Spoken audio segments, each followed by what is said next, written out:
I'm going to do some readings from this book, which is the Book of Golden Precepts by Gottfried de Purucker. This is the path to the heart of the universe. There is a hunger in every human heart, which nothing can satisfy or appease. A hunger for the real, a hunger for the sublime. It is the nostalgia of the spirit soul of man. The source of this longing is the homesickness brought about by the soul memory of our spiritual abode, whence we came and towards which we are now on our return journey. Men unconsciously, intuitively, unknown to the brain mind, see the vision sublime on the mountain tops of the mystic East.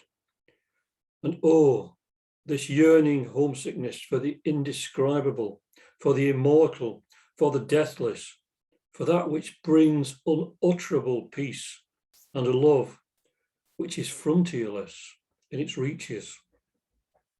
Every human heart feels this, and it is the saving power in men, the thing which gives them hope and aspiration, which raises their souls with the recognition of the glory that once was theirs. There is a path, a sublime pathway of wisdom and illumination, which begins in any one incarnation for each human being, right on this earth in this present life. It is the pathway of consciousness and spiritual realization, leading ever inward, still more inward, toward the mystic East, which is the heart of the universe. The path is one and yet different for every human being. The meaning is that every human being, himself or herself, is that pathway to the very core of him, the rising sun of spiritual divine consciousness within. For this pathway is builded of the thought and consciousness of the very fabric of one's own being. It is builded of the stuff of nature's heart. There is a long road. It is also broad. It is the road whereon you have nature's streaming current of energy with you, and following this road, you will reach perfection in due time. But this is the road of long enduring, slow evolution, moving ahead little by little in each life, through the incalculable ages. There is another road, steep and thorny, difficult to follow, which the great ones of the human race have trodden. It is the quick road, but the difficult one, the road of self-conquest, of giving up of self for the all. It is the road by which the personal man becomes the impersonal Buddha, the impersonal Christ, by which the love for your own is abandoned and your whole being becomes filled with love for all things, both great and small. It is the path of initiation, the steep and thorny pathway to the gods. For when you climb the heights of Olympus, you must tread the pathway, as there it lies before you. In the Orient, there have been from immemorial times 4 paths, which the 4 classes of types of men or women, according to this ancient theory of Hindustan, follow. The first is Karma Marga, the path of action, salvation by works. The second is Bhakti Marga, the path of salvation by faith. The third path is Raja Yoga Marga, the path which the striving entity follows in order to attain freedom and light. The fourth path is called Gnana Marga, the wisdom path. The first 2 paths are those systems of improving the heart and mind of men, and also more or less known in the Occident, and have been respectively called salvation by works and salvation by faith. But these 2 paths are not the highest. The third, when the aspirant seeks union with the self within by means of self-devised effort, is higher. And the fourth is highest, the path of the great seers and sages, and generally speaking, of the noblest portions of mankind. Beautiful are the pathways, sublime the goal, and quicken the feet of those who follow the way of the still small voice within, which leads to the heart of the universe. This is the core of the messages of the great mysteries of antiquity, the union of the simple human being with his divine source, with the root of himself, linked as that is with the all. For that core is a spark of the central fire, a spark of divinity, and this spark is in every one. Divinity is at the heart of you. It is the root of you. It is the core of your being. And you can ascend along the pathway of the spiritual self, passing veil after veil of obscuring selfhood, until you attain unity with that inner divinity. That is the most sublime adventure known to man, the study of the self of man. Thus you will climb the mountains, not merely of Parnassus and of Olympus, but you will in time, by following this inner pathway of self-knowledge, grow so greatly in understanding and in inner vision that your eyes will take in ranges and sweeps of inner light, unveiling to you the most awful, because the holiest and the most beautiful mysteries of the boundless universe. The first stepway is the pathway to the heart of the universe. And it is to recognize the truth that all comes from within. All the inspirations of genius, all the great thoughts which have made and unmade civilizations, all the wonderful messages that have been delivered by the great ones of the earth to their fellow human beings, all these come from within. The battle of union towards union, for union with your own inner God, is more than half won when you recognize this truth. And oh, how splendid is the pathway seen after that, how glorious it is, leading ever more inward and inward, which is the same as saying upward and upward, even higher and higher, till you become at one with your own kin, the gods, who are the governors and rulers of the universe, and of whom men are the children. The inmost of you is a God, a living divinity. And from this divine source there flows downwards into your human mentality all the things that make men great, all the things that give rise to love and mighty hope and inspiration and aspiration, and noblest of all, self-sacrifice. In yourself lie all the mysteries of the universe. Through your inner self, your spiritual nature, you have a road reaching to the very heart of the universe. If you travel that road leading ever within, if you can go into yourself, go behind veil after veil of selfhood, deeper and deeper into yourself, you go deeper and deeper into the wondrous mysteries of universal nature. Knowing yourself, you progress more quickly than the average running of the evolutionary course. And when this pace is quickened to the utmost, there are initiations, shortcuts in fact, but only for those who are fit and ready to take these very difficult shortcuts. Growth proceeds step by step. This pathway is spoken of as a road, but yet it is the unlocking of the heart of man. Not the physical heart, but the heart of his being, the essence of man. In other words, the unlocking and development of his spiritual and intellectual and psychical powers and faculties. This is the doctrine of the heart, the secret doctrine, the doctrine which is hid. The I doctrine is that which can be seen and is more or less open. Those whose inner faculties and powers have come more into actual operation and into conscious functioning, whose inner natures have been more developed as they grow from childhood towards manhood in any one life, are the fit, the neophytes, whose natures are opening and who have ears to hear and eyes to see what is put before them. Those who have the initiation of something greater within of something splendid and grand, of something which is growing within the heart and within the mind, like the budding flower.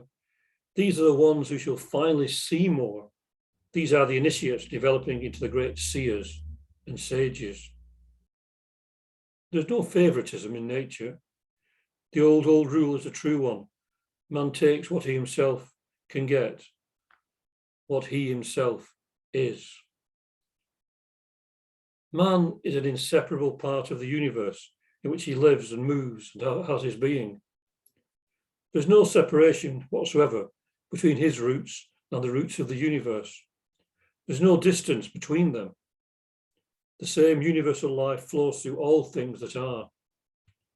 The same stream of consciousness which flows in the mighty whole and through the mighty whole of the universe flows through man and woman, of course, an inseparable portion of that universe.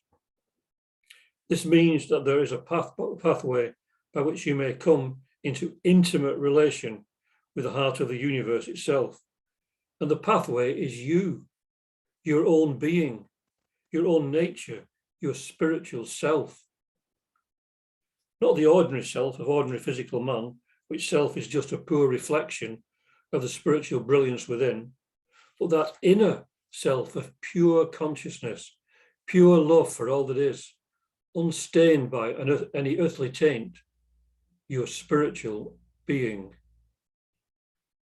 Following this pathway to your own inner God, your higher self, you'll reach all the mysteries and wonders of boundless infinitude through infinite time.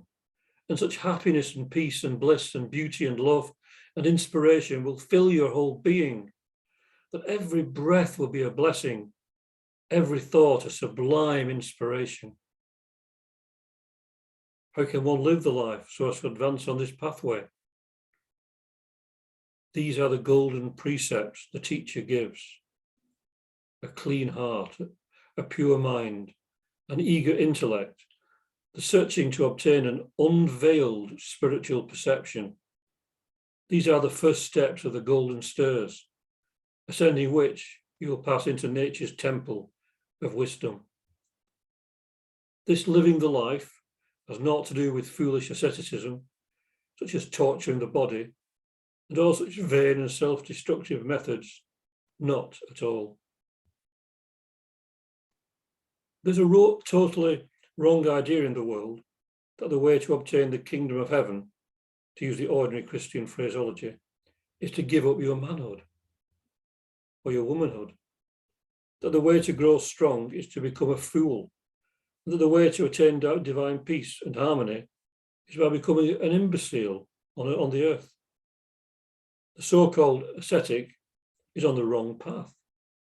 A man will never attain the kingdom of heaven merely by living on potatoes and carrots, nor by sleeping only half an hour a day or night, nor by lying on a bed of spikes, nor by abstaining from this and doing that, merely with the physical body.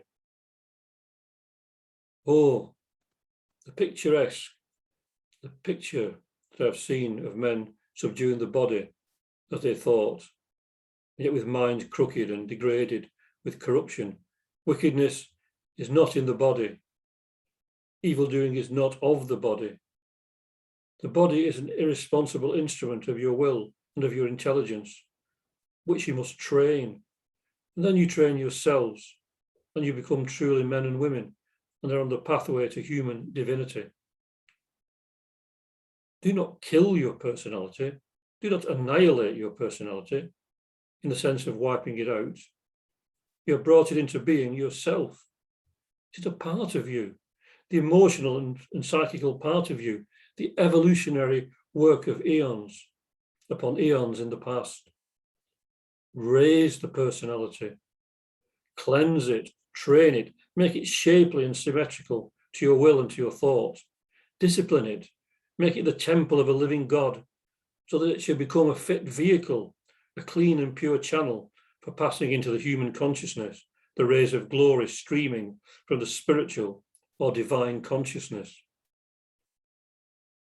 It is not the fall of the personal which frees the spiritual man. It is the raising of the personal into becoming spiritual, which is the work of evolution. That is the same thing that natural evolution, in its slow, age-long process, is trying to accomplish, to raise the lower up to become higher. Be the holiest and noblest and purest that you can think of. Then you can forget your personality, which the body expresses. And by personality, I mean all the lower faculties of you, the lower mental and the emotional part of you, your whims and your little this and little that. Salvage your lower portions to nobler and superior uses. When the personal self shall have become transfigured, when the personal shall be able to manifest more or less fully the sublime inflow from the God within you, your own inner spiritual divine splendor, then you will walk the earth like a human God and act like a God. For each one is the representative on earth of his own inner God, and you represent on the physical sphere as much of the divine essence streaming through your being as your evolution permits you to manifest. Therefore, begin even now to express the God within. You can, and the reward that comes from this is unspeakably grand and beautiful. Turn your gaze inward, not outward. This does not mean to be solely introspective and to abandon extrospection. This is not the idea. You must see in both directions. Do not seek the truth in any place except in the faculty which cognizes truth, your inmost self, for it alone can cognize truth. It is the active brain mind filled with thoughts of the day, with desires of the hour, with the prejudices and opinions which are so transitory, and which more than anything else active brain mind is afflicted with, which prevents your visioning of the truth, prevents your obtaining this vision sublime. You cannot know truth except with the knower. You cannot understand anything outside of you except with and by and through the understander within you. And yet what is outside of you is likewise within you, an inseparable part of the universe. Every entity is an inseparable part of the boundless, all because he is its offspring, its child, so to speak, life of its life, blood of its blood, thought of its thought. And the way to obtain vision sublime is to see that vision sublime growing ever more sublime, forever. This is by looking within, following the still small pathway of the inner consciousness. This is what is meant by the injunction, man, know thyself. Nothing then will mislead you. Nothing then can mar or change what you are in your heart of hearts. For divinity will be fighting for you. Divinity will carry your burdens. Where now your heart is torn and rent in pain and sorrow, so that oft you know not whither to turn, then shall peace and love come stealing into your heart, and will enlighten, because they will illuminate your pathway unto the gods, which pathway is yourself, your divine self, rooted in the divinity at the heart of things. Follow that pathway until you enter into the life of the cosmic divine as a self-conscious God. The way by which to find this path, the manner of approach to it, is self-forgetfulness. Just as when on the distant mountain peaks you see the dawn, and all things small and personal fall away from you, it is the self-forgetful man who is great. It is a self-forgetful woman who is sublime. Self-forgetfulness, marvelous paradox, is the way to find the self-divine. Every faculty of man's nature must be brought into activity in this high and sublime work. No imperfect entity can climb the heights of Parnassus. No human can ascend the peaks of Olympus, lest he himself be a near God, developing into Godhead and Godhood from manhood. Therefore, the intellectual faculty, being one of the noblest in the human inner constitution, also must be developed. Both are necessary. There must be understanding as well as feeling. When you have these two conjoined and sympathetically cooperating, you have the sage, the seer. You cannot reach the heights, leaving part of yourself below in the valleys. You must go up, the whole of you.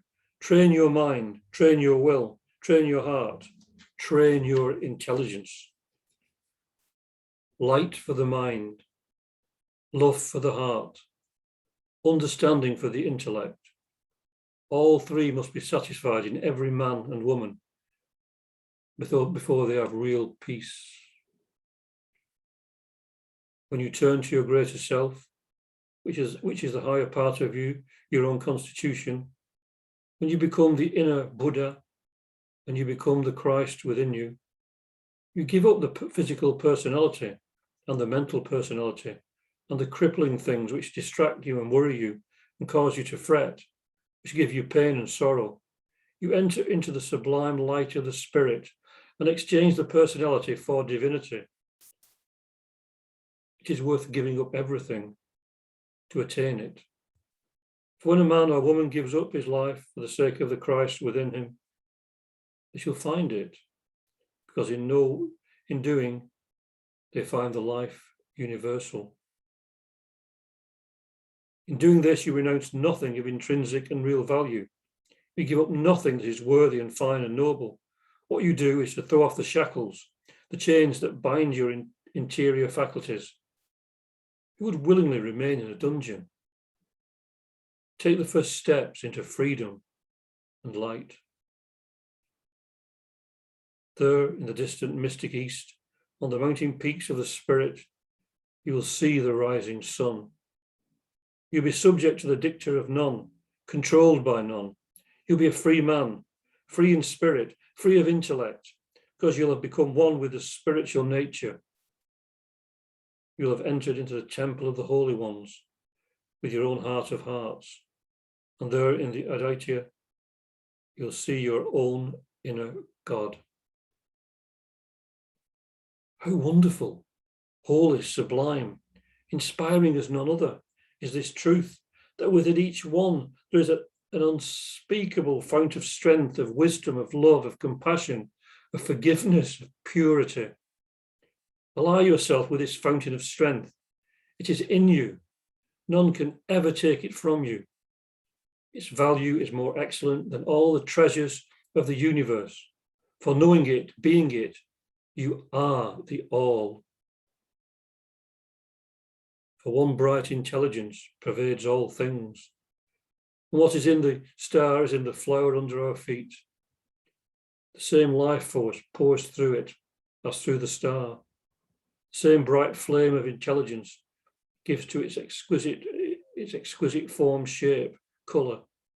The same bright flame of intelligence that controls the passing of the stars along their cosmic ways.